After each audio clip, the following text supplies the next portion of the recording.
Hello दोस्तों, स्वागत है आप सभी का हमारे YouTube चैनल पर। और आज मैं आपको क्लास 10th का अर्थशास्त्र का पहला चैप्टर अर्थव्यवस्था एवं इसके विकास का इतिहास, इस चैप्टर के 3 टाइप्स को क्वेश्चन देखेंगे, जिसमें पहला टाइप्स ऑब्जेक्टिव है, दूसरा टाइप्स रिक्त स्थान को भरे यानी खाली जगह को भरने वाला है, और तीसरा टाइप जो है वो सब्जेक्टिव क्वेश्चन है।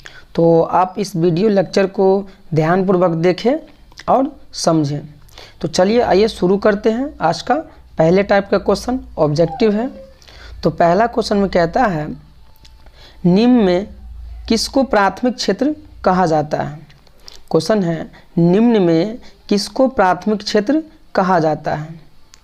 तो पहला एक आंसर हो जाएगा ऑप्शन ए, कृषि क्षेत्र को, यानी प्राथमिक क्षेत्र को कृषि क्षेत्र कहा जाता है। अब मैं यहाँ पे बता दूँ कि प्राथमिक क्षेत्र के अंतर्गत कौन कौन से कार्य शामिल हैं। तो वो इस प्रकार है, आप देख सकते हैं। तो प्राथमिक क्षेत्र के अंतर्गत पशुपालन, मछली पालन और जंगलों से वस्तुओं को प्राप्त करना इत्यादि आता है। अब यहीं पे आपसे पूछ दें कि द्वितीयक क्षेत्र को क्या कहा जाता है। तो द्वितीयक क्षेत्र को औद्योगिक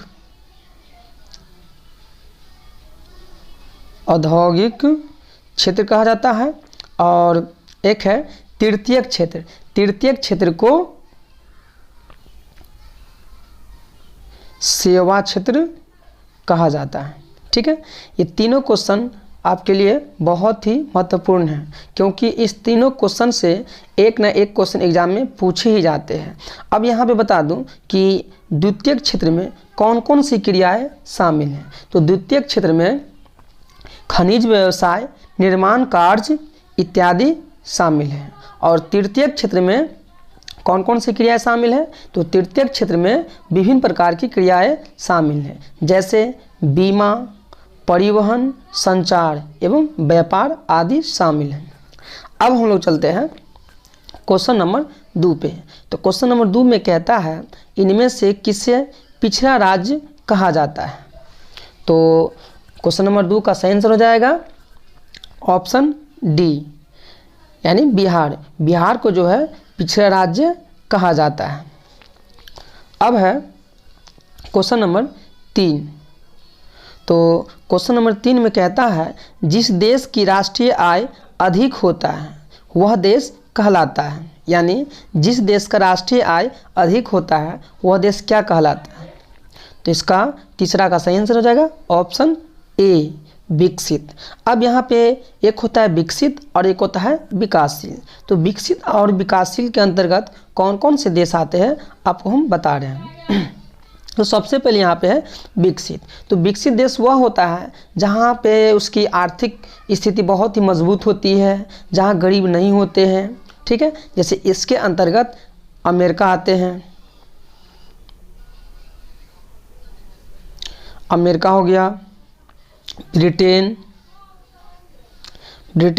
जापान, जर्मनी, कनाडा, फ्रांस। इस प्रकार से ये जितने भी देश हैं वो सब विकसित देश के अंतर्गत आते हैं। और अब है विकासशील देश। तो विकासशील देश वह होता है जहाँ की आर्थिक स्थिति बहुत ही दयनीय होती है।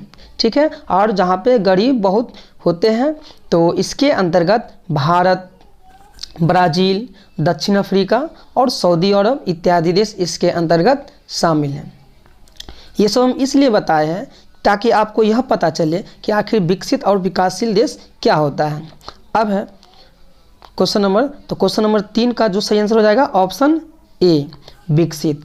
जिस देश का राष्ट्रीय आय अधिक होता है वह देश विकसित कहलाता है।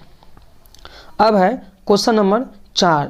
तो क्वेश्चन नंबर 4 में कहता है, भारत में योजना आयोग का गठन कब किया गया था। तो चौथा का सही आंसर हो जाएगा ऑप्शन बी, भारत में योजना आयोग का गठन 15 मार्च 1950 को हुआ था। और बता दें, अब जो है योजना आयोग का नाम बदलकर नीति आयोग रखा गया है, इसीलिए आप इसे भी ध्यान में रखें। और योजना आयोग का जो अध्यक्ष होता है वो भारत के प्रधानमंत्री होते हैं। और योजना आयोग में कितने सदस्य होते हैं, तो वो होते हैं 8 सदस्य होते हैं। ये भी कभी कभी एग्जाम में आपके पूछ दिया जाता है, इसलिए इसे भी याद रखें। अब है क्वेश्चन नंबर 5। तो क्वेश्चन नंबर 5 में कहता है इनमें से कौन से देश में मिश्रित अर्थव्यवस्था है। तो 5वां का सही आंसर हो जाएगा ऑप्शन सी, भारत। यानी मिश्रित अर्थव्यवस्था जो है वो भारत में है। अब है क्वेश्चन नंबर 6। तो क्वेश्चन नंबर 6 में कहता है आर्थिक क्रियाओं का उद्देश्य होता है। तो क्वेश्चन नंबर 6 का सही आंसर हो जाएगा ऑप्शन ए। अब यहाँ पे थोड़ा दिक्कत हो गया है, ठीक है, बी पहले हो गया है, इससे थोड़ा यहाँ पे ध्यानपूर्वक देखें। तो 6 का सही आंसर हो जाएगा ऑप्शन ए, जीविकोपार्जन। यानी आर्थिक क्रियाओं का उद्देश्य क्या होता है, कोई भी व्यक्ति जो है अपनी आर्थिक स्थिति मजबूत करने के लिए, जीवन चलाने के लिए उसे पैसों की आवश्यकता होती है। तो आर्थिक क्रियाओं का उद्देश्य होता है जीविकोपार्जन, यानी पैसा कमाने के बाद जो भी काम करता है, जो उससे पैसा मिलता है उसका मजदूरी, तो वो जीविकोपार्जन करते हैं, यानी अपने जीवन चलाते हैं। अब है क्वेश्चन नंबर 7। तो क्वेश्चन नंबर 7 में कहता है भारत के पड़ोसी देशों में किस देश की प्रति व्यक्ति आय सबसे अधिक है। यानी हमारा जो देश है भारत, जो पड़ोसी देश है हमारे देश के, तो उसमें सबसे ज़्यादा प्रति व्यक्ति आय किस देश का है। तो 7वां का सही आंसर हो जाएगा ऑप्शन डी, श्रीलंका। अब है क्वेश्चन नंबर 8। तो क्वेश्चन नंबर 8 में कहता है जनसंख्या वृद्धि से आर्थिक विकास की गति क्या होती है। यानी जब जनसंख्या बढ़ती है तो फिर आर्थिक विकास जो होता है वो किस रूप से चलती है। तो 8 का सही आंसर हो जाएगा ऑप्शन ए, मंद हो जाती है। यानी मंद मतलब धीमी हो जाती है, ठीक है। कब, तब जब किसी देश की जनसंख्या वृद्धि क्या होती है, आर्थिक विकास की गति जब जनसंख्या बढ़ती है ना, तो किसी भी देश का आर्थिक विकास की गति क्या होती है, मंद हो जाती है। तो 8वां का सही आंसर हो जाएगा ऑप्शन ए। अब है क्वेश्चन नंबर 9। तो क्वेश्चन नंबर 9 में कहता है भारत में गरीबी रेखा से नीचे जनसंख्या का प्रतिशत है। तो ऑप्शन ए में है 26% और बी में है 15% और सी में है 32% और डी नहीं है, तो मैं डी बता देता हूँ, डी में है 42%। तो इस क्वेश्चन का जवाब आप लोग खुद देंगे और जो जवाब देंगे वो कमेंट में इसे शेयर करें। अब हम लोग इसी चैप्टर के टाइप 2 क्वेश्चन को देखेंगे जो रिक्त स्थानों की पूर्ति करें। इसमें कुल 10 प्रश्न हैं। तो आइए सबसे पहले पहला प्रश्न देखते हैं। तो इसमें कहता है आर्थिक विकास आवश्यक रूप से ... की प्रक्रिया है। तो एक क्वेश्चन में कहता है आर्थिक विकास आवश्यक रूप से ... की प्रक्रिया है। अब यहाँ पे आप जो खाली स्थान देख रहे हैं इसमें आपको भरना है कि आखिर क्या इसमें भरा जाएगा। तो क्वेश्चन नंबर पहला का आंसर हो जाएगा परिवर्तन। क्या होगा, परिवर्तन। आर्थिक विकास आवश्यक रूप से परिवर्तन की प्रक्रिया है जो हमेशा बदलती रहती है। अब है क्वेश्चन नंबर 2। तो क्वेश्चन नंबर 2 में कहता है भारत में आर्थिक विकास का श्रेय ... को दिया जा सकता है। यहाँ पे दिया जा सकता होगा, ठीक है। तो इसमें क्या बढ़ाएगा, तो दूसरा का सही आंसर हो जाएगा नियोजन। क्या होगा, नियोजन। अब यहाँ पे नया वर्ड आ रहा है नियोजन। तो नियोजन क्या होता है आपको हम इसका जवाब सब्जेक्टिव में बताएंगे, क्योंकि सब्जेक्टिव में इसका पूरे एक क्वेश्चन ही है, तो मैं उसमें एक बताऊंगा इसके बारे में कि नियोजन क्या होता है। तो मैं फिर से पुनः दूसरा क्वेश्चन पढ़ता हूँ। भारत में आर्थिक विकास का श्रेय नियोजन को दिया जा सकता है। अब है क्वेश्चन नंबर 3। तो क्वेश्चन नंबर 3 में कहता है अंग्रेजों ने भारतीय अर्थव्यवस्था का ... किया। तो अंग्रेज जो थे हमारे भारत के जो अर्थव्यवस्था थे उसको क्या किया, तो इसका सही आंसर हो जाएगा शोषण। क्या किया, शोषण। यानी अंग्रेज जो है हमारे अर्थव्यवस्था का शोषण किया, तो इसको हम पढ़ेंगे फिर से तीसरे क्वेश्चन को। अंग्रेज ने भारतीय अर्थव्यवस्था का शोषण किया। अब है क्वेश्चन नंबर 4। तो क्वेश्चन नंबर 4 में कहता है भारत अंग्रेजी शासन का एक ... था। तो चौथा का हो जाएगा सही आंसर उपनिवेश।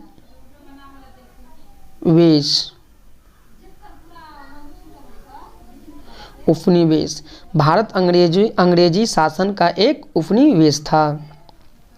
अब है क्वेश्चन नंबर 5। तो क्वेश्चन नंबर 5 में कहता है बिहार के विकास में ... एक बहुत बड़ा बाधक है। तो बिहार के जो विकास है उसमें सबसे बड़ी बाधक यानी रुकावट क्या है? तो पाँचवा का सही आंसर हो जाएगा बाढ़। बिहार में जो है विकास की सबसे बड़ी बाधक यानी रुकावट बाढ़ है। क्यों? क्योंकि बाढ़ आने से बहुत प्रकार की वस्तुओं का क्षति होता है। अब है क्वेश्चन नंबर 6। तो 6 में कहता है द्वितीयक क्षेत्र को ... क्षेत्र कहा जाता है। यानी इससे पहले वाले वीडियो में यानी ऑब्जेक्टिव टाइप्स क्वेश्चन में आपको मैं यह क्वेश्चन का जिक्र किया हूँ। तो आपको बताना है कि द्वितीयक क्षेत्र को क्या कहा जाता है। तो छठा का सही आंसर हो जाएगा औद्योगिक। क्या हो जाएगा? औद्योगिक।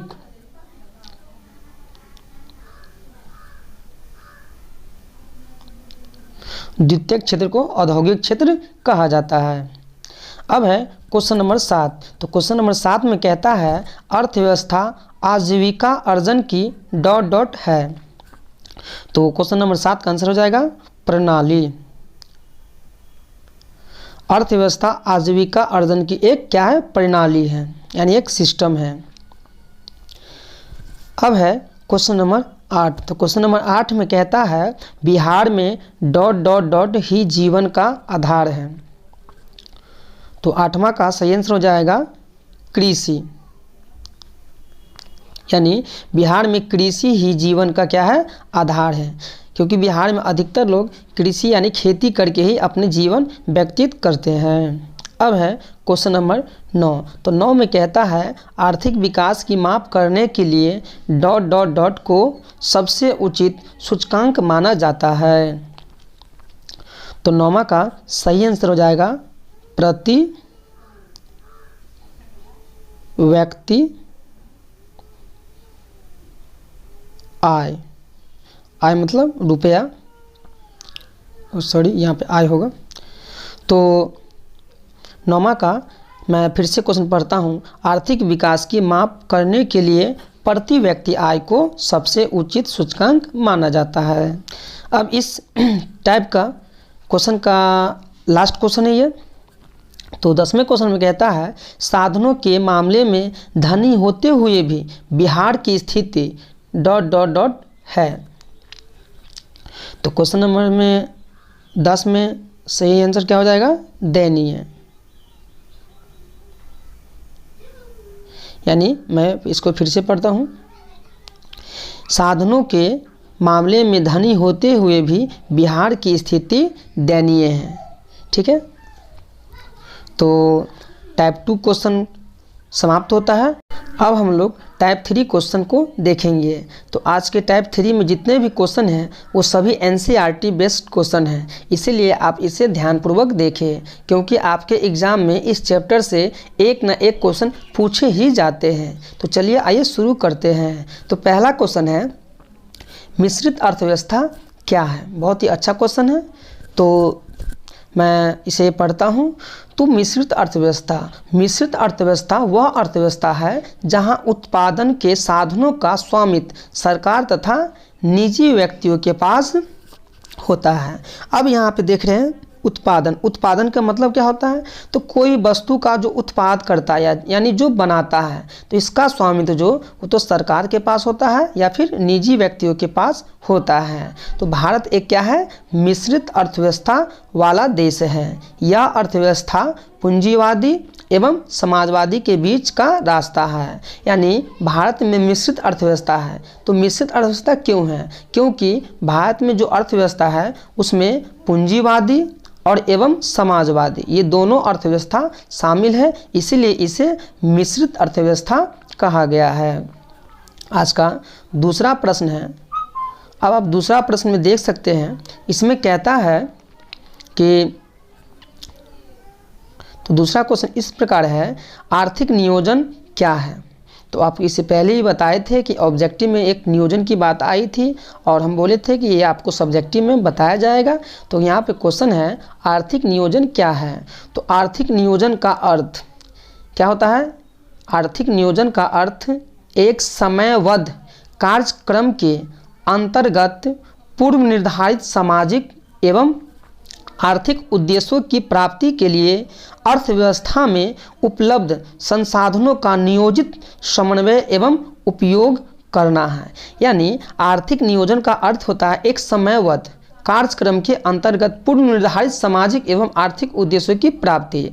यानी कोई भी हम लोग कार्य करते हैं तो उससे पहले पूर्व अनुमान लगाते हैं कि कार्य किस प्रकार होगा, कार्य कैसा होगा, कैसा करने से मेरा कार्य अच्छा होगा, तो वो होता है आपका आर्थिक नियोजन। ठीक है। और आज का तीसरा प्रश्न है।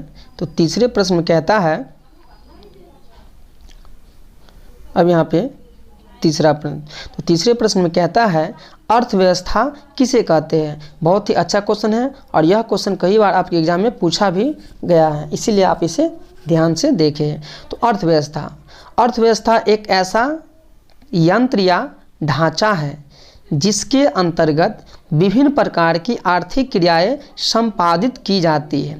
अब यहाँ पे कहता है अर्थव्यवस्था, यानी आपको पता होगा कि जिस व्यक्ति का आर्थिक स्थिति कमज़ोर होती है, ठीक है, तो क्या होते हैं, वो बहुत ही गरीब होते हैं और उसके पास बहुत ऐसे साधन नहीं होते हैं जो अपना जीवन को वो व्यक्त कर सके। तो यहाँ पे कहता है अर्थव्यवस्था एक ऐसा यंत्र है या ढांचा है जिसके अंतर्गत विभिन्न प्रकार की आर्थिक क्रियाएं संपादित यानी संपन्न की जाती है। जैसे में कृषि, व्यापार, उद्योग, बीमा, बैंकिंग, परिवहन का मतलब जो गाड़ी चलती है उसे परिवहन कहा जाता है, एवं संचार आदि अर्थव्यवस्था समाज की सभी आर्थिक क्रियाओं का योग होता है। यानी अर्थव्यवस्था जो होता है ना, उसमें लोग क्या करते हैं, कोई कृषि करके, तो कोई व्यापार करके, तो कोई उद्योग करके। उद्योग मतलब क्या, कोई भी जैसे कि कोई कारखाना खोलता है, कोई किसी प्रकार का उद्योग खोलता है, या फिर बीमा या फिर बैंकिंग, इस तरह से वो अपना जीवन व्यतीत करते हैं, तो वो क्या कहलाता है, अर्थव्यवस्था। अब है क्वेश्चन नंबर 4।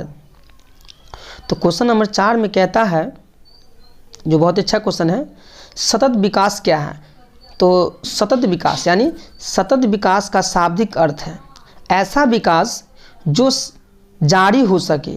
सतत मतलब क्या, हमेशा, यानी जारी रहे वो।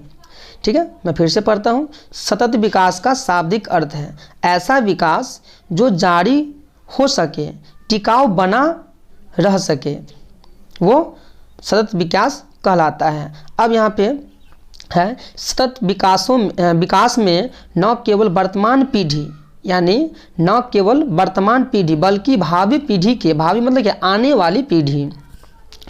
सतत विकास में न केवल वर्तमान पीढ़ी बल्कि भावी पीढ़ी के विकास को भी ध्यान में रखा जाता है। जैसे में हम पढ़ सकते हैं उंडलैंड के अनुसार, ये अर्थशास्त्री है, इसके अनुसार देखिए क्या होता है सतत विकास।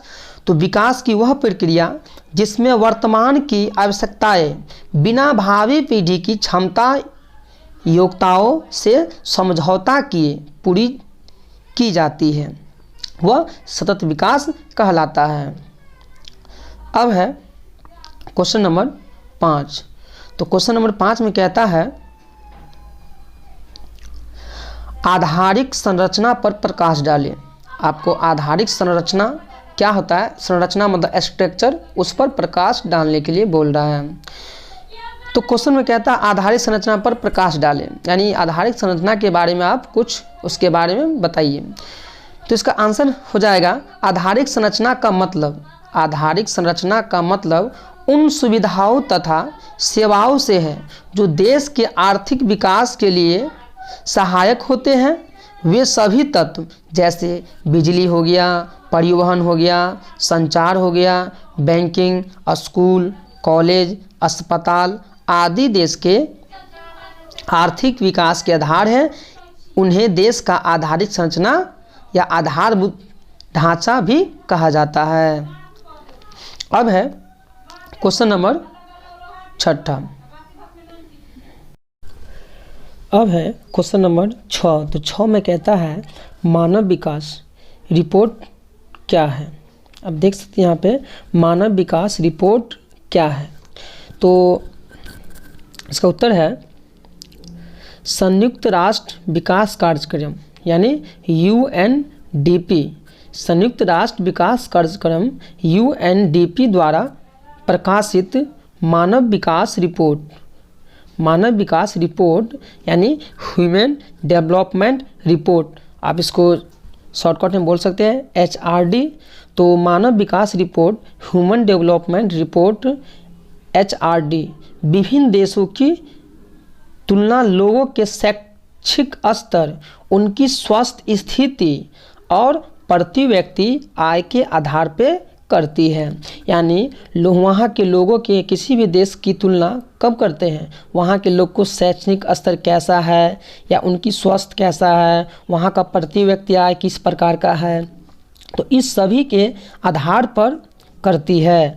और मानव विकास सूचकांक के 3 सूचक हैं। ठीक है, मानव विकास के सूचकांक के 3 सूचक है। कौन कौन? पहला है जीवन प्रत्याशा। जीवन प्रत्याशा का मतलब होता है कि जीवन जीने की उम्मीद, और दूसरा होता है शिक्षा प्राप्ति यानी एजुकेशन की प्राप्ति, और तीसरा है जीवन स्तर यानी आपके जीवन का स्तर किस प्रकार है, आप जीवन कैसे जीते हैं। तो इस प्रकार से ये क्वेश्चन था मानव विकास रिपोर्ट। यानी रिपोर्ट मतलब क्या, किसी चीज़ को रिपोर्ट देना, यानी आप कैसे वहाँ का आपका स्वास्थ्य कैसा है, आपका शैक्षणिक स्तर कैसा है, और आपके देश का प्रति व्यक्ति आय किस प्रकार है, तो ये सभी बताते हैं। तो वो मानव विकास रिपोर्ट कहलाता है, यानी मानव की रिपोर्ट लेता है। अब है क्वेश्चन नंबर 7। तो क्वेश्चन नंबर 7 जो है बहुत ही इम्पोर्टेंट क्वेश्चन है। ये कई बार क्वेश्चन यह आपके एग्जाम में भी पूछा गया है। तो आइए देखते हैं। क्वेश्चन कहता है योजना आयोग पर एक टिप्पणी लिखे, या फिर योजना आयोग के बारे में आप क्या जानते हैं उसे आपको बताना है। तो सबसे पहले मैं यह बता दूं, ये जो आप योजना आयोग देख रहे हैं, अब इसका नाम बदलकर क्या रखा गया है, नीति आयोग, यानी योजना आयोग का नाम बदलकर नीति आयोग नाम रखा गया है। ठीक है, तो आइए इसका उत्तर देखते हैं। तो कहता है भारत में योजना आयोग का गठन, यानी भारत में योजना आयोग का गठन 15 मार्च 1950 ईस्वी को किया गया था, और योजना आयोग के अध्यक्ष यानी योजना आयोग के अध्यक्ष भारत के प्रधानमंत्री होते हैं, और सामान्यतः कामकाज एक उपाध्यक्ष की देखरेख में होता है। यानी योजना आयोग के जो अध्यक्ष होते हैं हमारे भारत के प्रधानमंत्री होते हैं, और इसके जो भी कामकाज होते हैं उसको एक उपाध्यक्ष के द्वारा देखरेख में दिया जाता है।